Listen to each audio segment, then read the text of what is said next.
ओम विश्वानिदेव सवितर्दुरितानि परासु यद्भद्रं तन्नयासु। ओम भद्रं कर्णेभिः शृणुयाम देवाः भद्रं पश्येमाक्षिभिर्यजत्राः स्थिरैरङ्गैस्तुष्टुवांसुस्तनूभिः व्यसेमहे देवहितं यदायुः। वेद प्रेमियों सुधी श्रोताओं, संप्रति हम सब ऋग्वेद के पंचम मंडल के 10वें सूक्त की व्याख्या में प्रवेश करने जा रहे हैं। इस सूक्त में कुल 7 मंत्र हैं। मंत्र संख्या 4 और 7 को छोड़ करके शेष मंत्र अनुष्टुप छंद में निबद्ध हैं। मंत्र दृष्टा ऋषि गय आत्रेय देवता अग्नि हैं। इस 5वें मंडल के 10वें सूक्त के पहले मंत्र का शीर्षक है प्रभावशाली धन हेतु अग्निदेव से प्रार्थना। अब संबंधित मंत्र का सर्वप्रथम सस्वर पाठ हो जाए।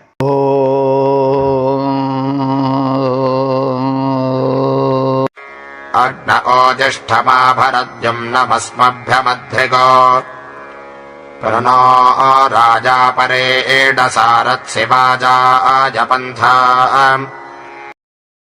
अग्निदेव से प्रार्थना है कि वे उपासकों को प्रभावशाली धन वैभव प्रदान करें। तो प्रभावशाली धन वैभव क्या हो सकता है? प्रभावशाली धन वैभव वह है जो अक्षय हो, यानी नष्ट न हो और शीघ्र ही प्रभाव डालने वाला हो, सुख और समृद्धि प्रदायक हो, सात्विक हो और प्रकाशित करने वाला हो। तो धन तो वह है जो धन्य कर दे। धन की अनेक कोटियां हैं। जैसे ज़्यादातर तो हम लोग जानते हैं कि जो करेंसी के रूप में वही धन है, लेकिन वह तो धन की एक कोटि है, एक किस्म है जो कि भौतिक है लेकिन नश्वर भी है। उस पर टैक्स लगाया जा सकता है, उसको चुराया जा सकता है, उसका बंटवारा हो सकता है। तो धन तो बहुत हैं। यशोधन भी कहा गया है, यश रूपी धन, विद्याधन, स्वास्थ्य धन, हेल्थ इज वेल्थ, आचरण धन। तो धन तो होना चाहिए, लेकिन धन उत्तम हो। तो इस दृश्य देखा जाए तो विद्याधन सबसे उत्तम धन है। विद्याधनम सर्वधन प्रधानम न चौरहार्यम न च भ्रातृभाज्यम न च राजहार्यम न च भारकारी व्ययी कृते वर्धते एव नित्यम विद्याधनम सर्वधन प्रधानम। न चोर चुरा सकता है, न राजा अपहरण कर सकता है, न भाई हिस्सा बंटवा सकता है। जितना खर्च करो उतने बढ़ता है। तो बहुत बड़ा धन विद्या है। और विद्या धन में भी कई प्रकार की विद्याएं हैं। आजकल के युग में तो टेक्निकल विद्या और डॉक्टरी MBBS आर्ट की विद्याएं, मेडिकल साइंस की विद्याएं ज़्यादा धन प्रदान करती हैं। तो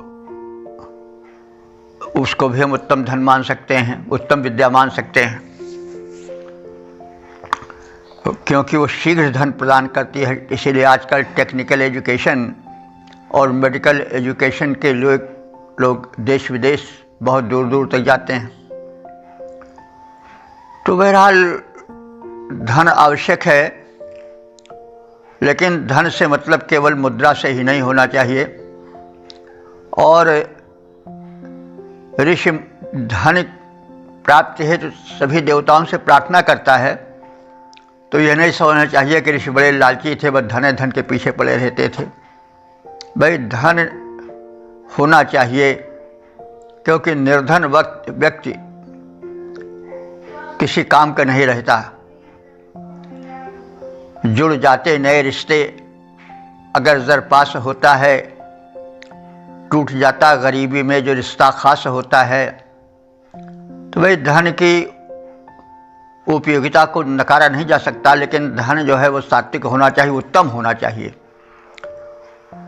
तो वो धन जो धन्य कर दे, हमारे जीवन को समृद्ध बना दे, महत्वपूर्ण बना दे, अमर बना दे, वह धन सही धन है और ऋषि उसी धन की कामना कर रहा है। तो भाई धनहीन जीवन तो नहीं ठीक है। वरम वनम सिंह मृगेन्द्र सेवितम न बंधु मध्य धनहीन जीवनम। व्याघ्र, सिंह और अन्य हिंसक जंतुओं से भरा हुआ जंगल ठीक है, वहाँ रहना ठीक है, लेकिन भाई बिरादरी के बीच में गरीब बनकर, अकिंचन बनकर, धनहीन बनकर जीवन बिताना ठीक नहीं है।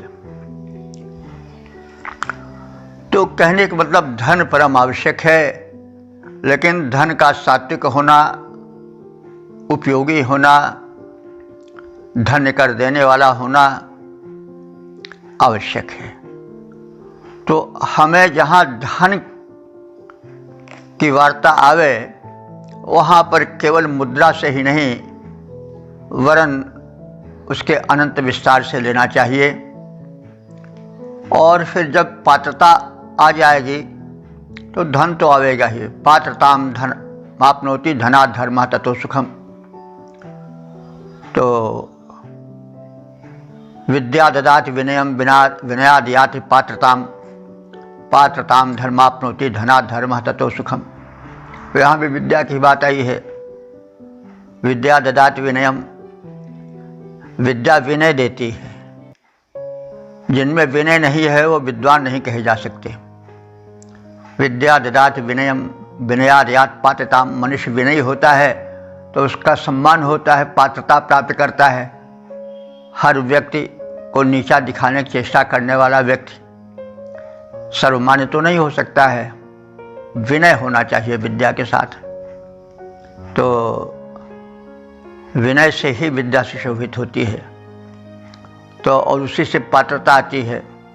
और पात्रत्वात् धन मापनोति। जब व्यक्ति में पात्रता आती है तभी धन मिलता है। धना धर्म, जब धन होता है तभी धर्म भी हो पाता है।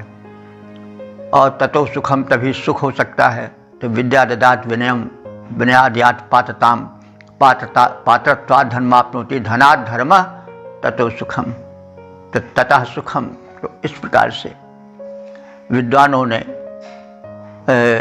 धन की व्याख्या की है। तो संक्षिप्त रूप से हम भी कह रहे हैं, और यह हमारे कहने का उद्देश्य है कि धन की चर्चा से यह कहीं न कोई कर ले कि जब देखो तब धन ही धन मांग रहे हैं ऋषि लोग। तो धन की हमें विस्तृत व्याख्या करनी चाहिए, उसका विस्तार देखना चाहिए, उसकी सात्विकता देखनी चाहिए और उसके उपयोग प्रयोग को देखना चाहिए। धन जब दान दिया जाता है तभी शोभा उसकी होती है। दानेन पाणिम न तु कंकणेन। जब दान देता है हाथ तभी शोभा होती है, कंगन अंगूठी पहन लेने से नहीं। तो इस तरह से धन की अवधारणा हमारे मस्तिष्क में होनी चाहिए। जहाँ धन आवे वहाँ हमें व्यापकता से धन के विचार करना चाहिए। तो इस प्रकार से धनेच्छुक ऋषि समर्थ देवता अग्नि से प्रार्थना कर रहा है कि अग्नि, हे अग्निदेव, अस्मभ्यम ओजिष्ठम द्युम्नम आभर, हम सब के लिए ओजिष्ठम माने ओजस्वी प्रभावशाली, द्युम्नम माने धन को, आभर माने भरपूर दो। अब जैसे ओजस्वी के विषय में कहा गया है कि ओजस्वी धन क्या है, जैसे विद्या मान लीजिए धन है सबसे बड़ा, और उस विद्या में भी कुछ ऐसी शाखाएं हैं जो विशेष धन देती हैं। आजकल तो टेक्निकल एजुकेशन ज़्यादा अच्छी मानी जाती है, मेडिकल एजुकेशन ज़्यादा अच्छी मानी जाती है, क्योंकि उससे जल्दी धन मिलता है। कुछ सामान्य विषयों को लेकर के यदि शिक्षा प्राप्त की जाए, डिग्रियां उपलब्ध की जाएं, तो उतनी नहीं प्रभावशाली बन पाती हैं। तो अब उसको परिस्थिति के हिसाब से समझ लेना चाहिए कि ओजस्वी माने प्रभावशाली धन हमको दो। अब प्रभावशाली धन के अंतर्गत आप सब समझें कि प्रभावशाली धन क्या हो सकता है। और हे अग्निदेव, न परिगणसा राया, हमें अपार संपत्ति से युक्त करो। न हमको परिगणसा माने अपार, और राया माने धन, रई है, रई से राया, तो रई का तृतीया है राया, राय माने धन द्वारा, हमको व्यापक धन द्वारा संपन्न करो। और वाजाय पंथाम प्ररत्सी, वाजाय वाज के लिए, वाज माने होता है अन्न, और वाज माने बल भी होता है। तो बल भी कई प्रकार का होता है, विद्या बल, बाहुबल, भुज बल, स्वास्थ्य बल, शारीरिक बल, सब बल ही हैं। तो निर्बल जीवन कोई जीवन नहीं है, जीवन सबल होना चाहिए, समर्थ होना चाहिए। तो एक व्यावहारिक जीवन दर्शन प्रस्तुत करना चाहता है ऋषि। यह नहीं कि हमको कुछ चाहिए ही नहीं, अरे भाई कुछ नहीं चाहिए तो कैसे काम चलेगा। तो धन तो बहुत आवश्यक है। जो ये कहते हैं कि हमें कुछ नहीं चाहिए, वे सही अभिव्यक्ति नहीं देते हैं। तो कभी कभी नकारात्मकता में भी सकारात्मकता का समावेश होता है।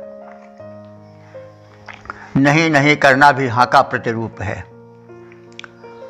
तो इस तरह से ऋषि कह रहा है कि हे अग्निदेव, पंथाम प्ररत्स्य, हमको पंथ माने रास्ता, प्ररत्स्य माने दिखाओ, कैसा रास्ता दिखाओ। वाजाय पंथाम, अन्न देने वाले अथवा बल देने वाले। बाज माने अन्न भी होता है और बाज माने बल भी होता है। तो बल की भी तमाम कोटियां हैं, आप सब जानते हैं, विशिष्ट उसके कहने के विषय में नहीं। तो हमें बाज माने अन्न और बाज माने बल। तो हमें अन्न और भिन्न भिन्न प्रकार के जो बल हैं जिससे जीवन सबल और सशक्त होता है, उसको प्राप्त करने का रास्ता दिखाओ, ताकि हम उस रास्ते पर चल करके बल और धन, अन्न आदि, वैभव आदि की उपलब्धि कर सकें। हमें वो मार्ग दिखाओ जिससे हम सशक्त, सुखी, संपन्न जीवन के गंतव्य तक पहुंच सकें। तो हे अग्निदेव, हमें ओजस्विता प्रदायक धन दो। हे अप्रतिहत गतियुक्त देव, हमें अपार संपत्ति दो। अन्न और बल प्राप्ति का पंथ दिखाओ, जिस पर चलकर हम सशक्त, सुखी, संपन्न जीवन की उपलब्धि कर सकें, उसे प्राप्त कर धन्य बन सकें। हे अबाध गति अग्निदेव, हे अबाध गति अग्निदेव, इतना ध्यान धरो, हमको ओजस्विता प्रदायक वैभव दान करो। देव, हमें अतुलित धन वैभव अनुदिन देते जाओ, जिस पथ से बल अन्न मिल सके ऐसा पंथ दिखाओ। ओम।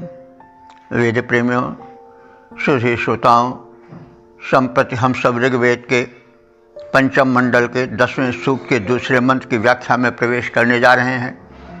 मंत्र दृष्टा ऋषि गय आत्रेय, छंद अनुष्टुप और देवता अग्नि है।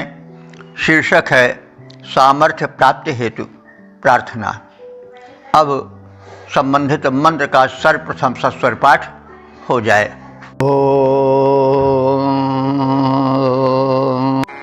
स्वन्नो अग्ने अद्भुतकृत्वा दक्षस्य मह्मना त्वे असुर्या अमारुहत्क्राणा मित्रो न यज्ञयाः। अग्नि के सामर्थ्य का कथन है और उनसे समर्थ सशक्त जीवन प्राप्ति की प्रार्थना है। अद्भुत अग्नि, हे अद्भुत विलक्षण गुणों से युक्त अग्निदेव, तुम न माने हम सब उपासकों को कृत्वा दक्षस्य मंघना, कृत्वा माने यज्ञ और दक्षस्य माने श्रेष्ठ कर्मों के, तो हमें यज्ञादिक श्रेष्ठ कर्मों से युक्त करो और उसके फलस्वरूप मंघना माने विशिष्ट बल और सुख प्रदान करो। त्वे असुर्यम आरुहत, तुम में असुर्य, त्वे माने तुम में, असुर्य माने दैवी बल है, दैवी सामर्थ्य है। यज्ञ, तुम पूज्य हो। मित्र न त्राणा आ, मित्र माने सूर्य। यह हम सब जानते हैं, सूर्य को मित्र भी कहा जाता है और प्रायः जो मित्रम शब्द है संस्कृत में वो नपुंसक में प्रयुक्त होता है, लेकिन मित्र जब पुल्लिंग रहता है तो सूर्य के लिए होता है।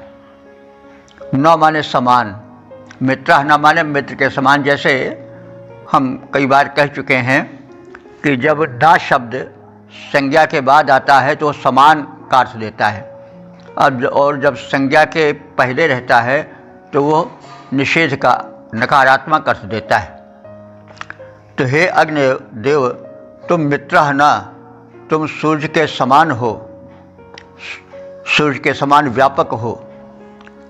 जैसे सूर्य की प्रभा सर्वत्र जल थल नभ में फैली रहती है, वैसे तुम्हारी आभा सर्वत्र फैली रहती है और तुम जो हो प्राणा मने सर्वत्र व्याप्त हो, तो तुम सूर्य के समान सर्वव्यापक हो।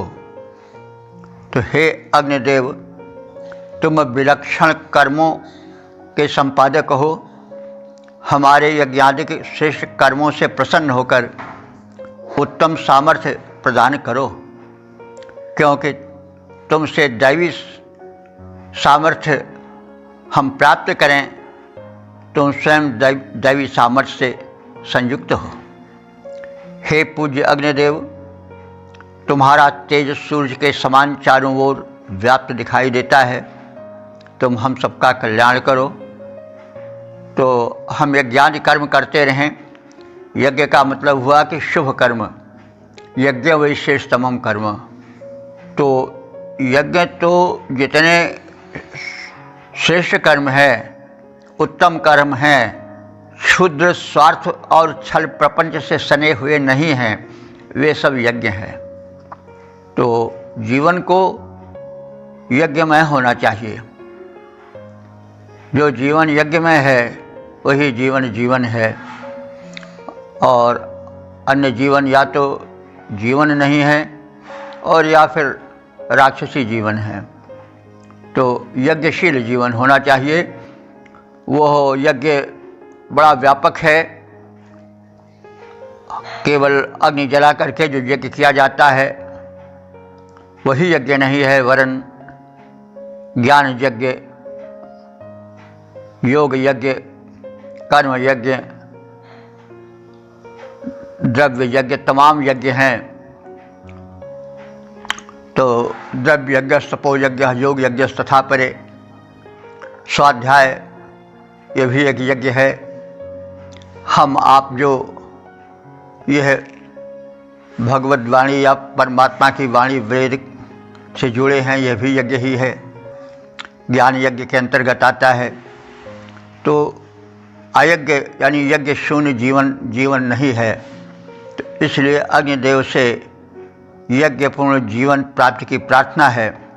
और यह कथन है कि हम जो है याज्ञिक जीवन बिता रहे हैं, इसलिए हे अग्निदेव हमें सन्मार्ग दिखाओ, हमें दैवी शक्ति से युक्त करो। हे अग्निदेव तुम विलक्षण कर्मों के संपादक हो, हमारे यज्ञादिक श्रेष्ठ कर्मों से प्रसन्न होकर उत्तम सामर्थ्य प्रदान करो, क्योंकि तुम में दैवी सामर्थ्य है।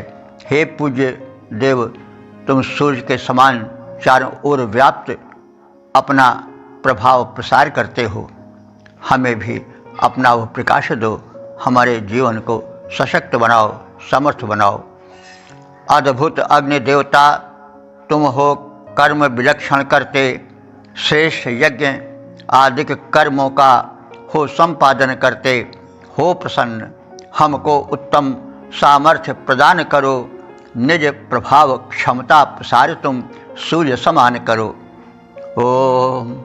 वेद प्रेमियों, सुधी श्रोताओं, संप्रति हम सब ऋग्वेद के पंचम मंडल के 10वें सूक्त के तीसरे मंत्र की व्याख्या में प्रवेश करने जा रहे हैं। मंत्र दृष्टा इस गय आत्रेय, छंद अनुष्टुप, देवता अग्नि हैं। शीर्षक है उपासकों के पोषण हेतु प्रार्थना। अब संबंधित मंत्र का सर्वप्रथम सस्वर पाठ हो जाए।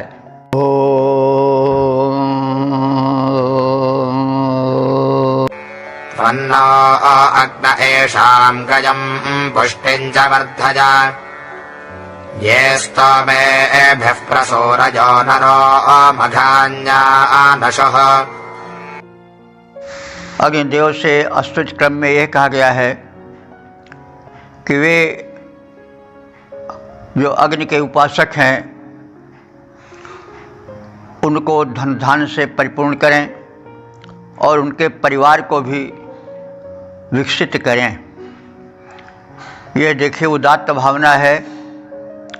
प्राय लोग प्रार्थना करते हैं तो यही प्रार्थना करते हैं कि हमारा भला हो, और यह नहीं करते कि समाज का भला हो, राष्ट्र का भला हो। यह संकुचित दृष्टिकोण है। बल्कि तमाम लोग तो प्रार्थना के दौरान यह प्रार्थना करते हैं कि जिससे हमसे शत्रुता है, यानी भौतिक रूप में बिगाड़ है, मनमुटाव है, उनकी टांगें तोड़ दो, यानी उनको असमर्थ बना दो। ऐसे भी यह जो है आसुरी उपासना है। ऐसी उपासना नहीं होनी चाहिए। हमारे यहाँ तो सर्वे भवन्तु सुखिनः, सर्वे सन्तु निरामयाः, सर्वे भद्राणि पश्यन्तु मा कश्चित् दुःख भाग् भवेत्। तो अगर इस प्रकार की सभी प्रार्थना करें तो फिर दुख रहेगा ही नहीं। लेकिन यहाँ तो लोग आत्म केंद्रित प्रार्थना करते हैं, हमारा राष्ट्र सबल हो, हमारा परिवार सबल हो, हमारे पशु प्राणी सबल हों, हमारा समाज सबल हो। ऐसी प्रार्थनाएं नहीं होती हैं। और यह संकुचित दृष्टिकोण ही समाज में संघर्ष का और दुख द्वंद्व का बहुत बड़ा कारण है। वैदिक ऋषि चेतावनी देता है कि आप केवल अपने ही लिए नहीं बल्कि समस्त उपासकों के कल्याण की बात करो और आत्म केंद्रित मत हो। पूरे परिवार की, पूरे मानव समाज की, वसुधैव कुटुंबकम भी हमारे यहाँ कहा गया है, सबके कल्याण की कामना करो। तो यह उदात्त भावना है। और इसी उदात्त भावना के अभाव में आज समाज रुग्ण है, समाज में संघर्ष है, राष्ट्रों में संघर्ष है। उनका अहम, उनका अपना संकुचित दृष्टिकोण स्वयं को दुखी कर रहा है और दूसरों को भी दुखी कर रहा है। किसी भी स्तर पर हो, ये संकुचित दृष्टिकोण बड़ा हानिकर है। इसलिए ऋषि जो है वो व्यापक दृष्टिकोण, उदार दृष्टिकोण की शिक्षा देता है मंत्रों के माध्यम से। तो अग्ने, हे अग्निदेव, ये सूर्यः नरः, सूर्य कहते हैं विद्वान को, ज्ञानी को। जो ज्ञानी मनुष्य हैं उन्होंने अस्तोमें भी, अस्तोम कहते हैं प्रार्थना के मंत्रों द्वारा, उन्होंने प्रार्थनापूर्ण, उपासनापूर्ण मंत्रों द्वारा मघानि, मघानि माने ऐश्वर्य, मघ माने होता है ऐश्वर्य और मघ का बहुवचन है मघानि। उन्होंने अनेक ऐश्वर्यों को प्राप्त किया। आंशु, आंशु माने प्राप्त किया। तो जिन लोगों ने तुम्हारी प्रार्थना की, तुम्हारे प्रति भक्ति की, उन लोगों ने अनंत धन वैभव प्राप्त किया। तो वही अग्नि की उपासना श्रेष्ठ उपासना है। इस विषय में हम कहते आए हैं कि अग्नि ही तो सर्वस्व है। अग्नि यदि हम पर कृपालु रहेंगे तो हम स्वस्थ रहेंगे, क्योंकि अग्नि का विस्तृत रूप है। हमारे शरीर में जठराग्नि प्रबल रहेगी, वो हम पर संतुष्ट रहेंगे तो भोजन ठीक से पचेगा, शरीर में लगेगा। अग्नि देवता का शरीर में अगर ठीक से प्रसार रहेगा, हमारा शरीर जब सही रूप से सशक्त रहेगा तो वह सब अग्नि देव की कृपा से ही रह पाएगा। क्योंकि ज्यों ज्यों अग्नि तत्व क्षीण होता जाता है त्यों त्यों बल क्षीण होता जाता है, क्योंकि ओज अग्नि का ही गुण है। जब अग्नि का प्रसंग मिलता है तभी ऊर्जा उत्पन्न होती है। जो ऑक्सीजन है नहीं, वो एक जलाने वाला तत्व है। तो हमारे शरीर में जब ऑक्सीजन जाता है तो जो शुगर होती है वो जलती है और उसी से ऊर्जा पैदा होती है। लोग अमीरी का जीवन बिताते हैं, सांसें तेज़ चलती नहीं हैं, इसलिए ऑक्सीजन जाता नहीं है। ऑक्सीजन जाता नहीं है तो ग्लूकोज जो शर्करा है शरीर की, वो ज्वलित होकर के ऊर्जा नहीं उत्पन्न कर पाती है। और ऊर्जा से ही सब कुछ होता है। ऊर्जा जो है, ऑक्सीजन या अग्नि तत्व जो है, वो शरीर के विकारों को भी जलाता है। अग्नि में प्रज्वलनशीलता होती है, विकार उससे जलते हैं। तो जब ठीक से ऑक्सीजन जो एक अग्नि तत्व है वायु का, वो शरीर में नहीं पहुंचता है तो शरीर में विकार जम जाते हैं, विकार नहीं जल पाते हैं। दूसरी ओर शक्ति जो है वो जो शुगर है वो नहीं जल पाती है, ऊर्जा नहीं उत्पन्न हो पाती है। और अग्नि जगत प्रबल नहीं रहती है तो भोजन नहीं पच पाता है। तो आदमी जवानी में ही बुढ़ापे का आनंद लेने लग जाता है, तो जवान ही बुढ़ा हो जाता है। तो इस प्रकार से अग्नि की अनंत कृपा है। और अग्नि आदि जो हम वैदिक देवताओं को देखें तो केवल आग को ही मत समझें कि कोई ये क्या सब बकते जा रहे हैं, आग आग कह रहे हैं। आग को तो हम रोज़ देखते हैं, क्या उससे होता है, जब चाहें तब बुझा दें, जब चाहें तब जला दें। तो इस तरह से विचार जो है वो मतलब रुग्ण विचार है, स्वस्थ विचार। अग्नि की हम महत्ता को देखें, वो अग्नि जो है परमात्मा के प्रकाशक रूप हैं और उनका तेज ही अग्नि रूप में विस्तृत है। अग्नि का विस्तार है। सूर्य भी अग्नि का एक प्रचंड गोला है। बादलों में जो बिजली है वो भी अग्नि है, और जो विद्युत है वो भी सब अग्नि है। और हमारे घर में तो अग्नि ही है, हमारे शरीर में भी अग्नि है। इस प्रकार से हम देवताओं को प्रबल रूप से देखें। और वैदिक देवता जो हैं वही सही देवता हैं। वे अगर रुष्ट हो जाएं तो फिर काम बिगड़ जाता है। और जैसा हम कहते आए हैं कि इस संसार में सारे जो पूजा स्थल हैं वो न रह जाएं तो कोई अंतर नहीं आवेगा। लेकिन अगर वैदिक देवता न रह जाएं, अग्नि का अभाव हो जाए, सूर्य न रह जाए, भगवान न करें वो कभी दिन आवे, या सूर्य अधिक तप्त हो जाएं, रुष्ट हो जाएं, या बिल्कुल न देख पड़ें, तो एक संकट आ जाता है। सूर्य देव का प्रकाश जब अत्यंत पहुंचता है धरती पर तो ठंडी से सिकुड़न होने लगती है, कष्ट होने लगता है। जब बहुत ताप हो जाता है तो भी, तो कहने का मतलब ये इन पर ही तो जीवन आधारित है। नहीं, हवा न रहे तब तो फिर जीवन समाप्त हो जाएगा। ऑक्सीजन जब लेनी पड़ती है वेंटिलेटर पर तो कितनी कीमत चुकानी पड़ती है, तब पता चलता है कि क्या महत्व है वायु देवता का। तो जो वेद के देवता हैं वो तो सशक्त सजीव देवता हैं। सिर्फ कमी क्या है कि हम में उनके प्रति श्रद्धा नहीं है। हम मूर्ति में, पत्थर की मूर्ति में भगवान देख लेते हैं, श्रद्धा वहाँ है, यथार्थ भले न हो लेकिन श्रद्धा है, इसलिए वो ज़्यादा पूज्य हो जाता है। इसी प्रकार से जितने पूजा स्थल हैं वो रहें या न रहें कोई फ़र्क नहीं पड़ेगा, लेकिन वहाँ श्रद्धा है इसलिए हमको उसके हिसाब से फल भी मिल जाता है। लेकिन ये जो देवता हैं ये तो प्रत्यक्ष देवता हैं वेद के, तो एक स्तर से माना जा सकता है कि वैदिक देवता और उनकी उपासना अत्यधिक फलदायी है और अत्यधिक उपयोगी है। उनका अनादर, उनके प्रति हमारा जो एक उपेक्षा वाला भाव है, जो श्रद्धा से विहीन भाव है, वो बहुत बड़े अनर्थ का कारण बन रहा है। प्रदूषण, पर्यावरण के विकृत होने का, प्रदूषित होने का यही मुख्य कारण है कि हम वैदिक देवताओं की उपेक्षा कर रहे हैं, अग्निहोत्रादि से अपने को वंचित करते जा रहे हैं। बहरहाल इसको आप समझिए, हम प्रायः कहते आते हैं इसको, और आप लोग भी सुने समझे और तद्वत आचरण करें और विचार का प्रचार प्रसार करें। तो इस प्रकार से अग्निदेव की महत्ता का कथन करते हुए ऋषि कह रहा है कि हे अग्निदेव, तुम हमें गयम, गय माने होता है ऐश्वर्य, गय माने वैसे तो ज़्यादातर है गय, हाथी घोड़े, गय जो है वो हाथी के लिए आता है, लेकिन गय यहाँ द्रव्य मात्र के लिए है। तो हमको जो है वो संपूर्ण धनों से युक्त करो, पुष्टि माने पोषकता दो, पोषण दो, हमें पुष्ट जीवन दो, और वर्धय माने उसमें वृद्धि करो।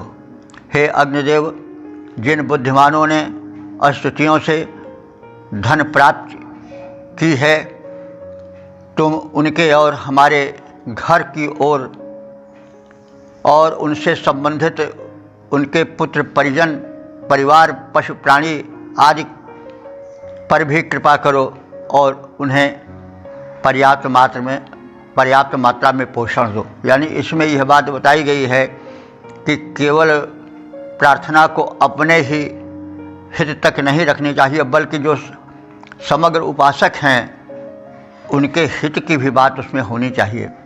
तो प्रार्थना का क्षेत्र व्यापक होना चाहिए, केवल हमें ही मिले दूसरों को ना मिले यह भाव नहीं होना चाहिए। तो इस मंत्र में यह भाव व्यक्त किया गया है कि जो हमारी प्रार्थना हो वो व्यापकता लिए हुए हो, केवल आत्म केंद्रित ही न हो। तो हे अग्निदेव, तेरी भक्ति प्रार्थना कर जिन सुधियों ने धन प्राप्त किया, हे अग्नि देवता, जिसने तेरी उपासना में ध्यान दिया, उनके और हमारे घर में जिन लोगों का वास, उनके स्वास्थ्य और पोषण में करिए खास विकास। तो जितने अग्नि के भक्त हैं, अग्नि के पूजक हैं, उपासक हैं, उनकी महत्ता को समझते हैं और उनकी उपासना में जीवन व्यतीत करते हैं, उन सब का कल्याण हो, उनकी कल्याण कामना का एक परम प्रशस्त रूप इस मंत्र में प्रदर्शित है। ओम वेद प्रेमियों, सुधी श्रोताओं, संप्रति हम सब ऋग्वेद के पंचम मंडल के 10वें सूक्त के चौथे मंत्र की व्याख्या में प्रवेश करने जा रहे हैं। मंत्र दृष्टा इस गए आते छंद पंक्ति और देवता अग्नि है, शीर्षक है दानी अग्निदेव। अब संबंधित मंत्र का सर्वप्रथम सस्वर पाठ हो जाए।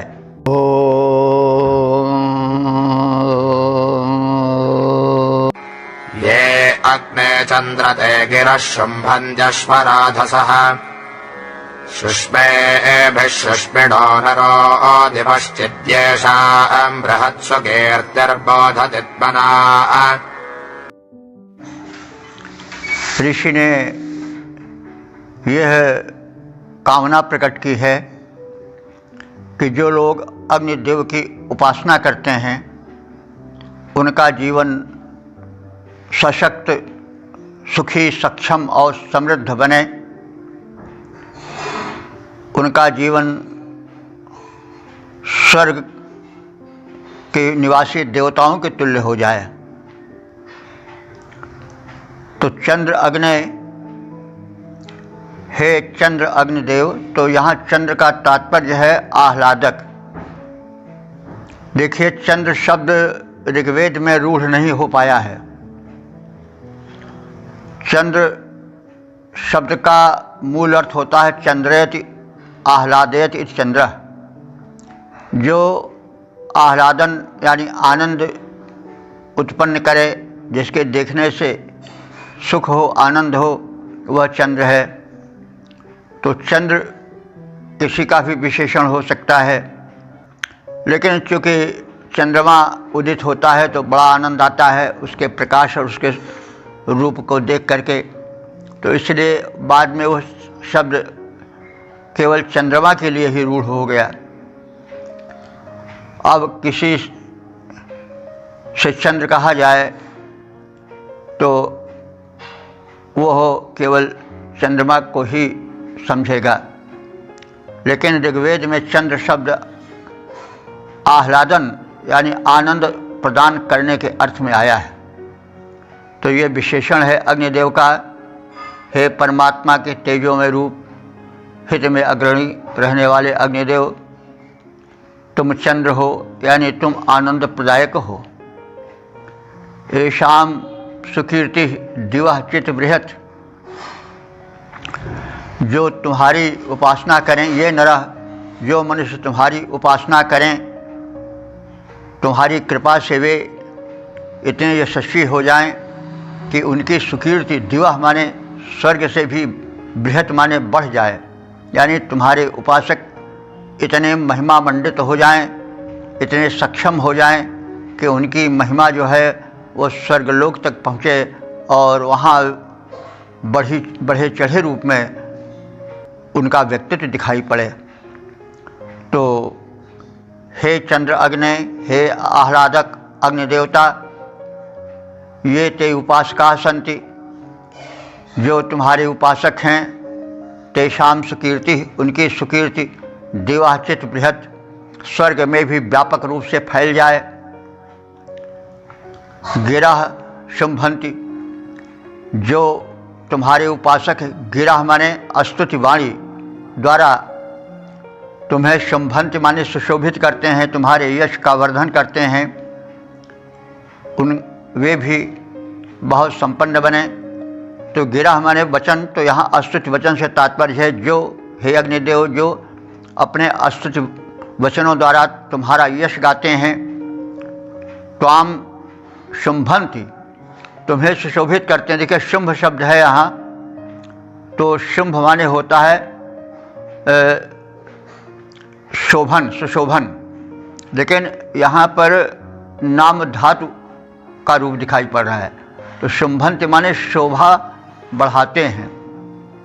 तो ये नाम धातु है जहाँ पर कि संज्ञा जो है वो क्रिया की तरह प्रयुक्त होती है। कई बार इसके विषय में हम कह चुके हैं। हिंदी में भी सभी भाषाओं में लगभग यह मिलता है। जैसे किसी को लातों से मारना हुआ तो कहते हैं अबे लतियाऊ, तो गरियाऊ, लतियाऊ, तो थपड़ियाऊ। तो उसी तरह से संस्कृत में भी है शुंभ संज्ञा रूप में, तो शोभा के लिए या सुशोभन व्यक्त किया जाता है। लेकिन जब वो नाम धातु बन जाता है तो शोभा बढ़ाने वाला हो जाता है। तो गिरह शुंभन्ति, हे अग्निदेव, जो स्तुति वाणी द्वारा तुम्हारा यशोवर्धन करते हैं, तुम्हारी शोभा, तुम्हारी कांति का, तुम्हारे यश का वर्णन करते हैं, उनको आप महान बनाओ, संपन्न बनाओ। शुंभ शब्द है, देखिए शब्द की यात्रा में शब्दों का उतार चढ़ाव होता है। वैसे शुंभ जो है बड़ा अच्छा शब्द है, सुशोभन। लेकिन जो प्रहलाद का प्रपौत्र था, प्रहलाद आप जानते हैं ना, हिरण्याकश्यप राक्षस माना गया, उसका पुत्र प्रहलाद देवतुल्य माना गया, और फिर उसका प्रपौत्र जो है जिसका नाम शुंभ था, बड़ा देखने सुनने में सुंदर रहा होगा। तो जैसे राम सुंदर नाम लोग रख देते हैं, वैसे शुंभ नाम रख दिया गया होगा। लेकिन वह कुछ विचलित हो गया, फिर उसने अपने दादा परदादा का आचरण शुरू कर दिया होगा, जैसे प्रहलाद के पिताजी हिरण्याकश्यप थे, आचरण करने लगे थे। तो अब संस्कृत में दो संस्कृतियों की जब टकराहट होती है तो एक दूसरे को लोग नीचा या अधम कहने लगते हैं। ये स्वाभाविक है, आज भी चल रहा है, आगे भी चलेगा, पहले भी था। नहीं तो बताइए, बाप राक्षस गिना जाता है देवता, और पुत्र देवता गिना जाता है, फिर पुत्र का पुत्र प्रपौत्र जो है वो गिना जाता है, फिर राक्षस। तो शुंभ और निशुंभ ये राक्षस थे नहीं, ये प्रपौत्र थे प्रहलाद के, जिनको दुर्गा देवी जी ने मारा था, शुंभ निशुंभ। तो शुंभ जो था वो प्रहलाद का प्रपौत्र है, और नाम उसका शुंभ इसलिए पड़ा कि वो देखने में बड़ा सुंदर रहा होगा। लेकिन वही बात आई कि संस्कृतियों का टक्कर हुआ होगा, वो फिर देव संस्कृत को छोड़ करके फिर दानवी संस्कृत की ओर मुड़ गया होगा। पार्टी लोग बदल देते नहीं, कभी कांग्रेस में रहते हैं, भाजपा में आ जाते हैं, कभी भाजपा से कहीं कहीं चले जाते हैं, तो फिर वो रूप बदलते हैं। तो जब जहाँ जाते हैं वहाँ अस्तित्व हो जाते हैं, और जहाँ छोड़ते हैं वहाँ उनको खराब गिना जाता है, जहाँ पहुँच जाते हैं वहाँ अच्छा मान लिया जाता है। तो ये बात हमेशा चलती रही। विचारों में जब टकराहट होती है तो फिर उसका कुछ परिणाम निकलता ही है। तो वही बात है। तो अब यहाँ शुंभन है माने शोभा बढ़ाना, क्योंकि शुंभ का अर्थ होता है सुशोभन, और शुंभन तो वही हो गया, नाम धातु हो गई तो शोभा बढ़ाने का अर्थ में आ गया। तो जो उपासक गण गिरा शुंभन थे, स्तोत्रों से तुम्हारी स्तुति कर शोभा बढ़ाते हैं, उनको हे अग्निदेव तुम अश्व माने घोड़ों से, अश्वधन से, बाजी धन से समृद्ध करो। राजसः माने राध कहते हैं संपत्ति को, और अन्य प्रकार की संपत्तियों से उनको समृद्ध करो। सुष्मे भी सुष्म्या, सुष्म कहते हैं बल को, और सुष्मे भी माने बलों द्वारा, सुष्म्या माने बलशाली बना दो। हे अग्निदेव, जो तुम्हारी उपासना करते हैं उनको तुम सुष्म द्वारा सुष्मिड़ कर दो, यानी उनको बल के द्वारा बलान्वित कर दो, यानी उनको अपने बल से विशेष बलशाली बनाओ। हे अग्निदेव, तुम ऊर्जा के प्रारूप हो, ऊर्जा प्रदायक हो, इसलिए जो तुम्हारी उपासना करते हैं तुम उनको अपने बल से, अपने ओज से, अपने ऊर्जा से ऊर्जस्वल बना दो, सुष्मिड़ बना दो। उनको अपने सुष्म से, अपने ऊर्जा से सुष्मिड़ कर दो, माने बलशाली बना दो। तो हे आह्लादक अग्निदेव, जिनका सुयश स्वर्ग से भी ऊंचा है, जो मनुष्य स्तोत्रों से तुम्हारी सुशोभन स्तुतियाँ करते हैं, परिणाम स्वरूप उनका यश स्वर्ग से भी ऊंचा हो जाता है, महान हो जाता है, यानी वे यशस्वी बन जाते हैं, परम यशस्वी बन जाते हैं। ऐसे तुम्हारे उपासक अश्वधन से और ऐश्वर्य से परिपूरित हो जाते हैं। हम ये कहते हैं, प्रार्थना करते हैं कि तुम्हारे बल से बलशाली बन जाने वाले लोग तुम्हारे भक्त बनते जाएं और तुम्हारी भक्ति का प्रचार प्रसार करते जाएं। तो हे आह्लादक अग्निदेव, हे आह्लादक अग्निदेव, जो स्तुति करें तुम्हारी, ऊंचा स्वर्ग लोक से उनका यश पड़ जाता भारी, ऊंचा स्वर्ग लोक से उनका यश पड़ जाए भारी। अश्व और ऐश्वर्य और बल साथ साथ वे पाते, तुम उन्हें जानते, बलि बने जो तुम्हारे बल को पाते। तुम उन्हें अधिक बलशाली कर दो जो तुमसे जोड़े नाते। तो इसको हम इस तरह से छंद में जाने और सवैया छंद में भी इसको इस प्रकार से जान ले। आनंद प्रदायक अग्नि प्रभो, आनंद प्रदायक अग्नि प्रभो, शुभ स्तुतियाँ करते जो तुम्हारी, बन जाते यशस्वी सभी जन ऐसे, प्रतिष्ठित होते हैं लोग सुखारी। आनंद प्रदायक अग्नि प्रभो गुण, शुभ स्तुतियाँ करते जो तुम्हारी, बन जाते यशस्वी सभी जन ऐसे, प्रतिष्ठित होते हैं लोक में भारी। धन आस्वादी उनको मिलते, बह रहते जग में वे सदा ही सुखारी। बल से बलशाली तुम्हारे बने, करते हैं सदैव वे भक्ति तुम्हारी। बल से बलशाली तुम्हारे बने, करते हैं सदैव वे भक्ति तुम्हारी। ओम वेद प्रेमियों, श्री श्रोताओं, संप्रति हम सब ऋग्वेद के पंचम मंडल के 10वें सूक्त के 5वें मंत्र की व्याख्या में प्रवेश करने जा रहे हैं। मंत्र दृष्टा ऋषि गय आत्रेय, देवता अग्नि और छंद अनुष्टुप है। शीर्षक है अग्नि की दीप्त ज्वालाएं। अब संबंधित मंत्र का सर्वप्रथम सस्वर पाठ हो जाए।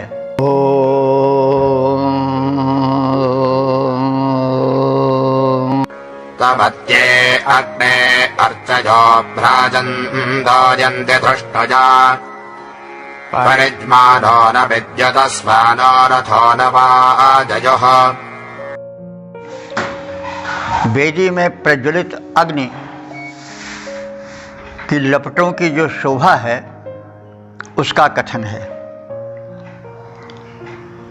और इस संबंध में ऋषि कह रहा है कि अग्नि, हे अग्नि देवता, जब तुम वेदी में, यज्ञ वेदी में प्रज्वलित होते हो तब धृष्णु या भ्राजंता ते अर्चया, ते माने तुम्हारी, अर्चया माने चमकदार दीप्तिमान लपटें, अर्च माने वही लपटें। तो हे अग्निदेव, जब तुम वेदी में विद्यमान होते हो तो प्रज्वलित तुम्हारी लपटें भ्राजंता बड़ी शोभा पाती हैं। कैसी शोभा पाती हैं? परिजमाना विद्युतः नौ, परिजमाना माने दीप्तिमती, विद्युत की भांति। जैसे बिजली चमकती है तो चकाचौंध हो जाता है, वातावरण एक दिव्य प्रकाश से भर उठता है, वैसे जब तुम यज्ञ वेदी में प्रज्वलित होते हो अग्निदेव, तो तुम्हारी दीप्त विद्युतवत सुशोभन और तीव्र प्रतीत होती है। और कैसी प्रतीत होती है? तुम्हारी प्रज्वलित रूप से धू धू करती हुई लपटें, तो एक तो प्रज्वलन होता है तो उसकी चमक है कि चमकती है जैसे बिजली, और फिर उससे कुछ शब्द भी निकलता है। अग्नि जब तीव्रता से जलने लगती है तो कुछ उससे एक ध्वनि भी निकलती है। तो वही बात कहा जा रहा है कि चमक तो जैसे बिजली प्रतीत होती है, और उससे जो शब्द निकलता है वह किस प्रकार से लगता है?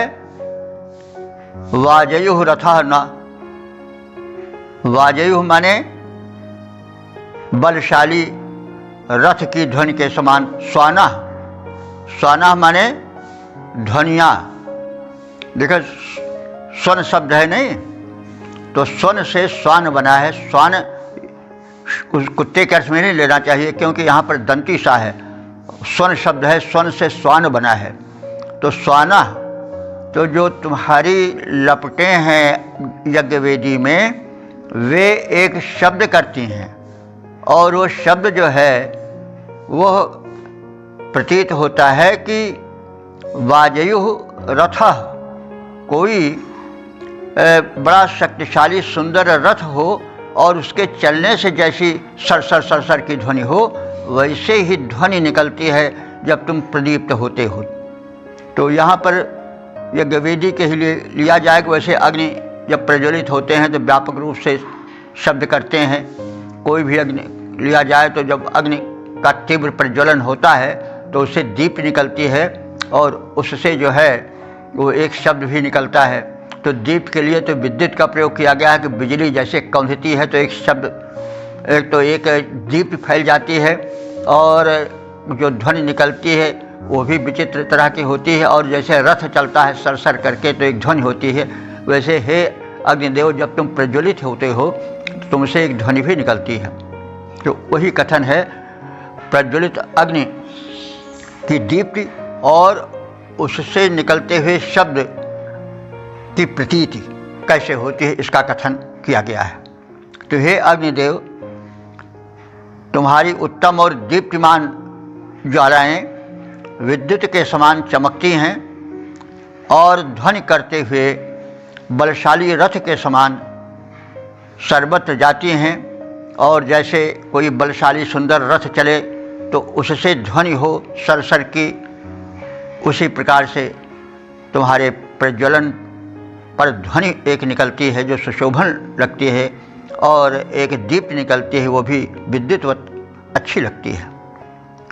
तो यह तेरी चंचल दीप्त शिखा, यह तेरी चंचल दीप्त शिखा विद्युत ज्यों दीप्त दिखाती है, ध्वनिकारी बलशाली रथ ज्यों आगे को बढ़ती जाती है।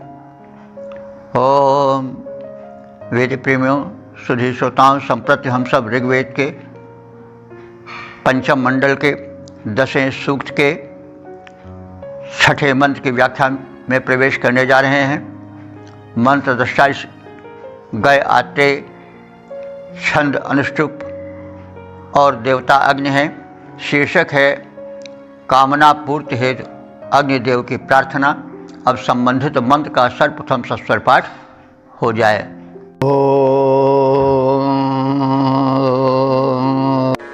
पन्ना अग्ने अंगिरस्तुदस्तवान आभरा होतर्विभ्वासहं व्रजं स्तोत्रभ्यस्तवसेचन उतैधि पृत्सनो वृधे। यह 7वां मंत्र इस सूक्त का समापन वाला मंत्र है।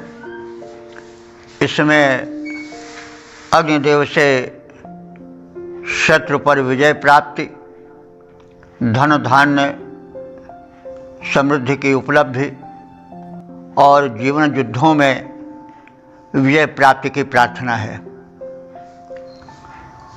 अंगिरा अग्नि, हे अंगों में ताप बनकर विचरण करने वाले अग्नि देवता, यह हम सब जानते हैं कि हम सबके शरीर में ताप बनकर के अग्निदेव विचरण करते हैं, तभी हम जीवित रहते हैं।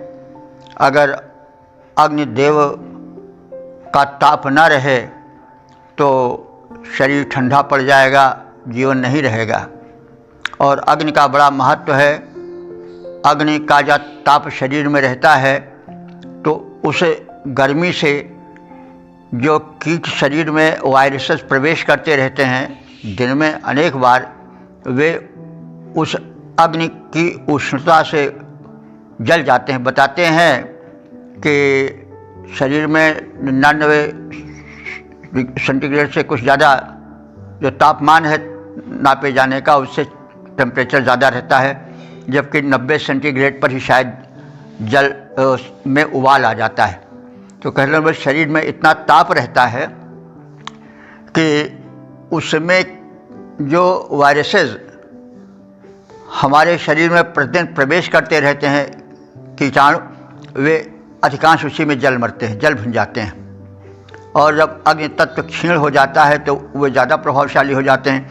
इसलिए जब ज्वर होता है तो उसका भी एक वैज्ञानिक महत्व है। उस समय अग्नि देवता ज़्यादा प्रज्वलित हो जाते हैं और उस बुखार वाले प्रज्वलन से जो शरीर में रोग के कीटाणु होते हैं, इसीलिए प्रायः जब आदमी को कहीं मलेरिया वगैरह होता है तो बुखार ज़रूर आ जाता है, मलेरिया में, फाइलेरिया में, क्योंकि शरीर में अग्निदेव उस समय प्रज्वलित होते हैं और उससे कीटाणुओं से लड़ने की शक्ति होती है, वो उसी में जलने भुनने लगते हैं। और जो हमारे शरीर में जगह जगह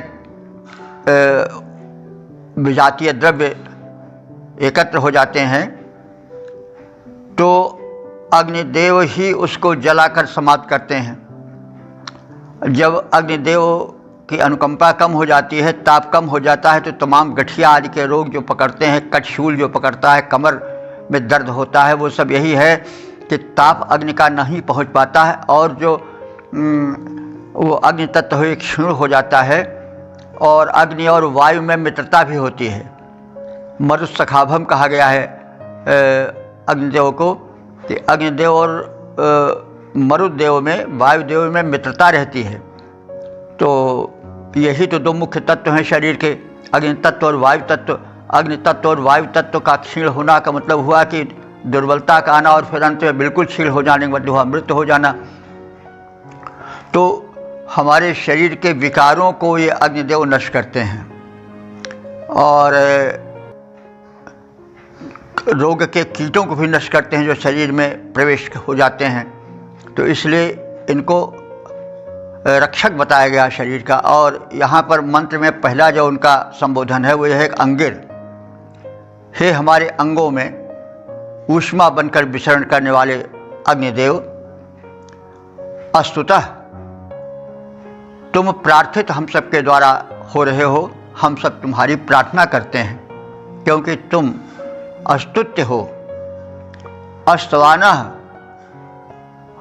और हम लोग आगे भी तुम्हारी उपासना करते रहेंगे क्योंकि तुम ही जीवन हो, तुम ही ऊर्जा प्रदायक हो, जिससे कि हम धन धान्य और जीवन में सुख और समृद्धि प्राप्त करते हैं। विभ्वा सहम रईम आभर, हे अग्निदेव, जो हमारे विभ्वा कहते हैं प्रबल शत्रु, जो हमारे प्रबल शत्रु हैं उनको पराजित करने के लिए हमको सह माने बल प्रदान करो। और क्या प्रदान करो? रई माने धनैश्वर्य, आभर माने भरपूर दो। यानी जो हमारे महान शत्रु हैं उनको हम पराजित कर सकें, इसलिए हमें प्रचुर मात्रा में धन धान्य दो और हमें ऊर्जा दो। होता स्तोत्रेभ्य नः अस्तवसे, होता माने हे देवों के आवाहक अग्निदेव, स्तोत्रेभ्य हम जो तुम्हारे उपासक हैं, स्तुत करने वाले हैं, ऐसे नह माने हम सबको तुम शक्ति दो, सामर्थ्य दो। स्तव से हम सब तुम्हारी उपासना कर रहे हैं। उत पृष्ठ नह वृद्धे एधि, उत माने और, पृष्ठ माने युद्धों में, नह माने हमको, वृद्धे माने वृद्धि, एधि माने प्रदान करो। यानी हम जब जीवन संघर्ष में लग जाएं, क्योंकि जीवन संघर्षशील है, कहीं न कहीं किसी न किसी क्षेत्र में संघर्ष करना ही पड़ता है, तो हमें उस संघर्ष में तुम बल को बढ़ा चढ़ा करके प्रदान करो और जीवन में आने वाले युद्धों में हमें विजयी बनाओ, हमें बढ़ती प्रदान करो। हे अंगों में ऊष्मा बनकर विचरणशील अग्निदेव, पुरातन ऋषियों को के तुम उपास्य रहे हो, वे तुम्हारी प्रार्थना करते आ रहे हैं और वर्तमान में हम उपासक तुम्हारी प्रार्थना कर रहे हैं और भविष्य में भी तुम्हारी प्रार्थना होती रहेगी, क्योंकि बिना तुम्हारी प्रार्थना के, बिना तुम्हारी उपासना के, बिना तुम्हारी कृपा के यह जीवन रथ चल ही नहीं सकता है। तुम हमें शत्रुओं को परास्त करने के साधनभूत धन धान्य को प्रदान करो, हमें शक्तियाँ प्रदान करो, हमें ऊर्जा प्रदान करो, हमारे स्तुतिकर्ताओं को, भक्तों को, उपासकों को आप समर्थ बनाओ और हमें जीवन युद्ध में विजयी बनाओ, हमें वृद्धि प्रदान करो। तुम भूत और भावी दोनों के हो उपास्य रहते आए, आदि को परास्त करने साधन भूत विभव हम सब पाएं, अंगों में ऊष्मा बने हुए हे अग्निदेव सामर्थ्यवान, अस्तोता बने समर्थ, हमें युद्धों में वृद्धि करो प्रदान। इसको हम सवैया छंद में भी इस रूप में देख लें। तन ताप बने विचरा करते, हे अग्निदेव तन ताप बने विचरा करते, तुम पावक देवता पूज्य हमारे। पहले भी रहे तुम पूज्य, भविष्य में भी हम भक्त रहेंगे तुम्हारे। अरियों को सदा ही हराते रहें, अरियों को सदा ही हराते रहें, बल ऐसे प्रदान करो हमें सारे। भक्ति की शक्ति हमें दो प्रभु, अरविंद हमारे सदैव ही हारें, अरविंद हमारे सदैव ही हारें। ओम। इस प्रकार से हमने इस समापन वाले मंत्र का भी संक्षिप्त ज्ञान प्राप्त किया।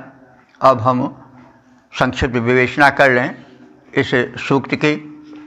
तो जैसा आप सबको विदित है कि यह ऋग्वेद के पंचम मंडल का 10वां सूक्त है, जिसमें 7 मंत्र थे जो व्याख्यायित हो चुके हैं। ऋषि और अग्नि से मतलब देवता से आप परिचित ही हैं। गायत्री ऋषि हैं, मंत्र दृष्टा, अग्नि देवता हैं, छंद अनुष्टुप और पंक्ति का प्रयोग हुआ है।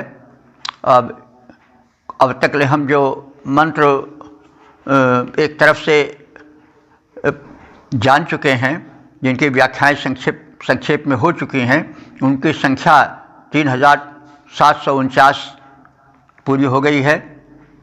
अब हम इस ऋग्वेद के पंचम मंडल के 10वें सूक्त के 7 मंत्र के संक्षेप सार को जान लें। इसमें अग्निदेव के ऐश्वर्य की, धन प्रदायक शक्ति की, स्वास्थ्य प्रदायक शक्ति की, ऊर्जा प्रदायक प्रभाव का वर्णन किया गया है। उनके गुण का, उनके धर्मों का कथन किया गया है। प्रार्थना की गई है। प्रज्वलित अग्नि की शोभा का कथन किया गया है। अग्नि देवता से प्रार्थना की गई है कि वे उपासकों को, समाज के सभी वर्ग के लोगों को, विशेष करके ज्ञानियों, विज्ञानियों, वैज्ञानिकों की रक्षा करें। जो धनहीन हैं वे दरिद्र न रहने पावें, उनमें प्रेरणा भरें और सन्मार्ग का प्रदर्शन करें, ताकि हम सच्चे रास्ते पर चलते हुए जीवन को सुखी और संपन्न बना सकें। प्रार्थनाओं में वेद के प्रार्थनाओं में ऐसा वैशिष्ट्य है कि प्रार्थना केवल अपने ही लिए नहीं होती है, वरन पूरे समाज के लिए होती है, पूरे वर्ग के लिए होती है और सभी के लिए होती है। सबके साथ हमारा भी कल्याण हो, पहले दूसरे का कल्याण, उसके बाद हमारा कल्याण, माने सभी सुखी रहें और उनके साथ हम भी सुखी रहें। यह जो है उदात्त भावना सर्वत्र देख पड़ती है। तो अपने के साथ साथ अपने समाज, अपने राष्ट्र और मानव मात्र के कल्याण की कामना अग्निदेव से स्थान स्थान पर की गई है। उनके गुणधर्मों का कथन किया गया है। उनके शक्ति मान स्वरूप, ऊर्जा प्रद स्वरूप, अंगों में ऊर्जा बनकर फैलने वाले स्वरूप, नेत्रों में प्रकाश बनकर रहने वाले स्वरूप और उनके तेजोमय रूप का कथन किया गया है। वेदी में प्रज्वलन होने पर किस प्रकार से वे प्रिय लगते हैं, किस प्रकार से प्रकाश फैलाते हैं, कैसे सुशोभन लगते हैं, इसकी छटा दिखाई गई है।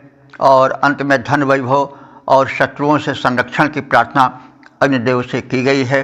और इस प्रकार से अपने साथ साथ लोक कल्याण और लोक के साथ साथ आत्म कल्याण की भव्य भावना के दर्शन इन मंत्रों में हुए हैं। तो अब हम इन मंत्रों पर विचार करें, श्रवण करें, प्रचार करें, प्रसार करें और अपने जीवन को धन्य बनावें। वैदिक उपासना मूल उपासना है। संसार में सबसे पहले यदि प्रार्थना के स्वर कहीं निकले हैं तो वो ऋग्वेद के मंत्रों में ही निकले हैं। इसमें ज्ञान, विज्ञान, सभी भावनाएं विद्यमान हैं। अगर हम वर्तमान को समझना चाहते हैं तो हमें इन मंत्रों में उतरना पड़ेगा और इनका ज्ञान हमें एक दिव्य ज्ञान देगा। ऐसा हमारा ही नहीं, अनेक महापुरुषों का कथन है। वेदोखिलो धर्म मूलम, वेद समस्त धर्मों का, समस्त विचारधाराओं का मूल है। तो मूल को समझना होगा, तभी फल फूल का सच्चा आनंद हम प्राप्त कर सकेंगे। तो इस प्रकार से हम संक्षेप में इस सूक्त का ज्ञान प्राप्त किए और ज्ञान के साथ साथ उस पर अनुकरण भी होना चाहिए। तो इस अनुरोध के साथ हम अपने वाणी को विराम देते हैं। ओम सर्वे भूंद सुखिनः सर्वे सन्तु निरामया सर्वे भद्राणि पश्यन्तु मां कश्चित् दुःख भाग् भवेत्। ओम।